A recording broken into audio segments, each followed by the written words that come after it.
नमस्कार, मैं रवीश कुमार। 15 अप्रैल 1917 के दिन गांधी मोतिहारी पहुंचे। मोतिहारी आने से पहले ना तो जिले का नाम ठीक से मालूम था, ना वहां पहुंचने का रास्ता, ना उन्होंने कभी नील का पौधा देखा था। 18 अप्रैल को गांधी जब मोतिहारी कोर्ट की तरफ जा रहे थे, ये बताने के लिए कि वे जिला छोड़ने की आज्ञा का पालन नहीं करेंगे, किसानों की व्यथा यहीं बैठकर सुनेंगे, तो उस वक्त उनके साथ 2000 किसान चलने लगे। 2 दिन के भीतर 2000 लोगों की भीड़, बिना व्हाट्सएप के, ईमेल के और न्यूज चैनल की मदद के आप उस वक्त की कल्पना करेंगे तो यकीन नहीं होगा। गांधी को ना तो भोजपुरी आती थी, ना ही ठीक ठीक हिंदी। हम इस साल और इस महीने चंपारण सत्याग्रह का शताब्दी वर्ष मना रहे हैं। गांधी के हर कार्यक्रम, किताब और यात्राओं की शताब्दी, अर्धशताब्दी मन रही है या मनाई जा चुकी है। शायद हम ठीक ठीक नहीं जानते कि गांधी को क्यों याद करते हैं और गांधी होने का मतलब क्या है। गांधी होने का एक ही मतलब है, बिना हिंसा का सहारा लिए, बिना किसी से मदद की उम्मीद किए, अपने वक्त की सबसे ताकतवर संस्था और व्यक्ति के सामने तनकर खड़े हो जाना गांधी होना है। जो सत्ता में रहकर दूसरों को डराता है, जो सत्ता से डरता है, ये दोनों गांधी का दुरुपयोग कर सकते हैं, उपयोग नहीं। जबकि इन्हीं दोनों को सबसे अधिक गांधी की जरूरत है। गांधी ने चंपारण पहुंचकर बगैर किसी हिंसा के उस वक्त के सबसे शोषित किसानों को ब्रिटिश हुकूमत के आगे खड़ा होना सिखा दिया। उनके आने के पहले तक किसान नील के गोरे व्यापारियों से लोहा ले रहे थे, मगर उसमें हिंसा थी, कामयाबी नहीं थी। गांधी जब तक रहे एक भी हिंसा नहीं हुई, भगदड़ नहीं मची, अहिंसा का अनुशासन कायम हुआ, जेल का भय समाप्त हुआ। गांधी ने लाखों किसानों के मन से जेल का भय हमेशा के लिए मिटा दिया।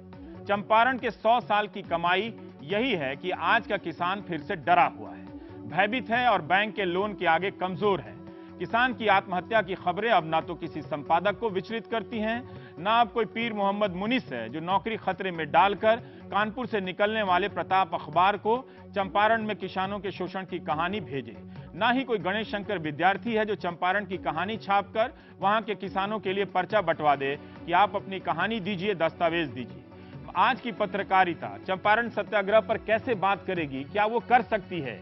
आज के किसानों को गांधी का इंतजार नहीं, उन्हें फांसी का इंतजार रहता है। निर्वस्त्र होकर किसानों को प्रदर्शन करना पड़ा उस जगह जहां आजाद भारत के प्रधानमंत्री का कार्यालय है। पुलिस इन्हें ज्ञापन दिलवाने के लिए कार्यालय ले गई थी, मुलाकात नहीं हो सकी तो वहां से लौटते हुए इन किसानों ने अपने कपड़े उतार दिए। यकीन से कह सकता हूं कि ना तो दिल्ली को फर्क पड़ा, ना हिंदुस्तान को। ये किसान 3 हफ्तों से जंतर मंतर पर हैं, सूखे से पीड़ित हैं और राहत मांग रहे हैं। कभी ये चूहा मुंह में दबा लेते हैं तो कभी सांप दबा लेते हैं। किसानों को सरकार का ध्यान खींचने के लिए कितना कुछ करना पड़ रहा है। सरकार ने तमिलनाडु को 2000 करोड़ रुपए की राशि देने का ऐलान किया।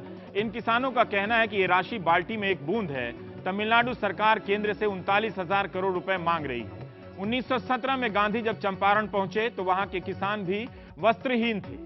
एक बार गांधी ने कस्तूरबा से किसी महिला की तरफ इशारा कर पूछा, कहा कि उनसे पूछिए कि उनकी साड़ी इतनी मैली क्यों है। महिला ने बा को बताया कि मेरे पास एक ही साड़ी है, नहाने के लिए कोई दूसरी साड़ी नहीं है। 2 साड़ी होती तो मैली साड़ी साफ कर पहन सकती थी। ये उस वक्त के चंपारण की गरीबी थी। चंपारण के किसान राजकुमार शुक्ल, शेख गुलाम और शीतल राय के नेतृत्व में लड़ाई लड़ रहे थे, मगर उन्हें किसी ऐसे शख्स का इंतजार था जो उनकी लड़ाई को बड़ा कर दे। आज किसानों की हर लड़ाई छोटी कर दी जाती है। इसमें मीडिया भी शामिल होता है, इसमें नेता भी होते हैं। इसलिए चंपारण सत्याग्रह मोतिहारी में नहीं, तमिलनाडु, महाराष्ट्र और पंजाब के किसानों के बीच मनाया जाना चाहिए, वहीं पर खोजा जाना चाहिए। 18 अप्रैल से 16 जुलाई के बीच 1917 गांधी के नेतृत्व में चंपारण के 10,000 किसानों के बयान लिए गए। भारत के इतिहास की यह पहली जन सुनवाई होगी। 2015 में भारत के 12,615 किसानों ने आत्महत्या कर ली, उनकी कहीं कोई सुनवाई नहीं हुई। चंपारण के किसान गुलाम बना लिए गए। 400 गोरे किसान थे, मगर 19 लाख किसानों को गुलाम बनाया गया। मुनाफा कमाने के लिए किसानों से उनकी अपनी जमीन पर नील उगाकर टैक्स देने के लिए कहा गया। वो अपनी मर्जी से कुछ नहीं उगा सकते थे। उन पर जिस तरह के टैक्स लादे गए वो सुनकर भी आप विचलित नहीं हो सकते, क्योंकि आपकी संवेदनाएं अब मिट चुकी हैं, आपको फर्क नहीं पड़ेगा। फिर भी इस जमाने में बताना चाहिए कि चंपारण के किसानों को गोली मार दी जाती थी, बर्छी से बदन में छेद कर दिया जाता था, घर तोड़ दिए जाते थे ताकि उस जमीन पर नील की खेती हो सके। पाइन टैक्स लगा, किसान अपनी जमीन की सिंचाई करे ना करे, पानी के लिए टैक्स देता था। प्रत्येक रुपए पर जो उसके पास होता था उस पर 1 आना लगान देता था। हल रखता था तो उसके लिए बेंट माफी टैक्स देता था। जब कोई किसान मर जाता था तब उसकी संतान से मां बाप के नाम पर टैक्स लिया गया, जिसे बपही पुतही टैक्स कहते हैं। किसान अपनी बेटी की शादी के लिए जो मड़वा बनवाता था उस पर भी ₹1.25 का टैक्स लगता था। होली, रामनवमी और दवात पूजा का त्योहार मनाने के लिए भी उसे टैक्स देने होते थे। किसानों से ऐसे ऐसे टैक्स लिए गए जिसकी आप कल्पना नहीं करते।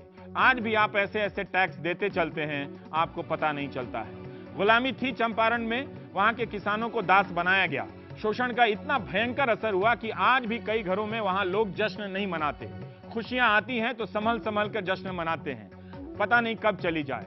हम चंपारण सत्याग्रह के नाम पर ना तो गांधी को जानते, ना ही वहां और कहीं और के किसानों को जानते हैं। उस वक्त फरीदपुर के मजिस्ट्रेट EWH टावर ने कहा था कि नील का एक भी बक्सा इंग्लैंड नहीं पहुंचता है जो आदमी के खून से सना हुआ नहीं है। उस समय की पत्रकारिता आज के समय की पत्रकारिता से नहीं थी। बहुत से लोग वहां सरकार की खुशामद कर रहे थे, नील का कारोबार करने वाली कंपनियों के हाथ में बिके हुए थे। आज का मीडिया वैसे ही आज हर कंपनी का साथी है, उसका कारोबारी है। फिर भी कुछ पत्रकार थे जो चंपारण की गाथा आप तक पहुंचा रहे थे। वो ना होते तो ना गांधी जानते कि चंपारण में क्या हुआ, ना हिंदुस्तान जानता, ना दुनिया। कानपुर के प्रताप अखबार की कॉपी तो चंपारण के हर घर में होनी चाहिए थी, आपको कहीं नहीं मिलेगी। नागपुर से निकलने वाले हितवाद में भी चंपारण के शोषण की कहानी छपी। बिहार से दैनिक बिहारी निकला, जो दरभंगा महाराज का अखबार था, जिसके संपादक महेश्वर प्रसाद ने कितना जोखिम लिया। हरवंश सहाय और पीर मोहम्मद मुनीस ने नाम बदलकर प्रताप में लिखा। प्रताप ने भी प्रार्थना छपवाकर लोगों से कहानियां मांगी। हरवंश सहाय की तो अपनी कोई कहानी भी नहीं है। प्रार्थना में लोगों से अपील की गई कि आप कहानी भेजिए, उसका प्रमाण भी दीजिए, अखबार छापेगा। कई और अखबार हैं, लोग हैं जिनका नाम लेना संभव नहीं। आज का नेता किसी से मुलाकात भी करता है तो उसकी तस्वीर ट्वीट करा देता है, टीवी पर लाइव करा देता है, ताकि वो काम करता हुआ दिखे। गांधी ने चंपारण के किसानों की व्यथा सुननी शुरू की तो अखबारों के संपादकों को पत्र लिखा कि वे अपने संवाददाता को ना भेजें, जो भी सूचना होगी वे स्वयं दे देंगे। ये भी लिखा कि चंपारण में स्थिति इतनी नाजुक थी कि किंचित उत्साहपूर्ण आलोचना या अतिरंजित खबरों से, जिसे हम सेंसेशन कहते हैं आज की तारीख में, सहज ही काम में भारी नुकसान पहुंच सकता है। आज की पत्रकारिता खुलेआम सांप्रदायिकता फैला रही है। आप समझते हैं कि वो किसी मजहब के साथ ऐतिहासिक इंसाफ कर रही है। अखबार तब भी सांप्रदायिकता फैला रहे थे, वरना भगत सिंह को कहना ना पड़ता। फिर भी गांधी ने बिना प्रचार के यह सब किया, और इसका इतना प्रचार कैसे हो गया, ये आज भी कम्युनिकेशन के लिहाज से एक दिलचस्प गाथा है। हमारे परिचित और मित्र अरविंद मोहन ने तद्भव पत्रिका में हिंदी में चंपारण सत्याग्रह के वक्त कम्युनिकेशन और गांधी को लेकर एक अच्छा लेख लिखा है, आप पढ़ सकते हैं, वक्त बर्बाद नहीं होगा। अप्रैल से लेकर नवंबर 1917 तक आते आते चंपारण के किसानों को शोषण से मुक्ति मिल गई, लेकिन गांधी के साथ चंपारण गए नेताओं को भी तरह तरह के डर से मुक्ति मिली। मजहरुल हक ने अपने घर सिकंदर मंजिल से ऐशो आराम के हर सामान बेच दिए। राजेंद्र प्रसाद, ब्रजकिशोर प्रसाद, सच्चिदानंद सिन्हा ने, ये सब उस वक्त के बड़े नाम हैं जो अपने साथ सामंती साजो सामान के साथ चंपारण गए थे गांधी का हाथ बटाने। चंपारण में रहते रहते वो गांधी को समझ गए, अपने साथ अर्दलियों को विदा कर दिया, कपड़े तक धोने लगे, अपना काम खुद करने लगे। चंपारण सत्याग्रह की कहानी सिर्फ 100 साल पूरे होने की कहानी नहीं है। आचार्य जी भी कृपलानी, अनुग्रह बाबू को कैसे भुला सकते हैं। गांधी को चंपारण बुलाने वाले राजकुमार शुक्ल आजाद भारत का सूरज नहीं देख सके। गांधी आजाद भारत में 5.5 महीने ही जिंदा रह सके, मार दिए गए। आज उन्हें मारने वालों की कुछ लोग जयंती मनाते हैं, हम सत्याग्रह मनाने जा रहे हैं। इसके जरिए सरकारें अपने कार्यक्रमों का प्रचार कर रही हैं, मगर चंपारण का किसान गायब है, भारत का किसान गायब है, या दिल्ली में वो निर्वस्त्र होकर प्रदर्शन कर रहा है। फिर भी बात होती रहनी चाहिए, मारने वालों की भी और मार दिए जाने वालों की भी।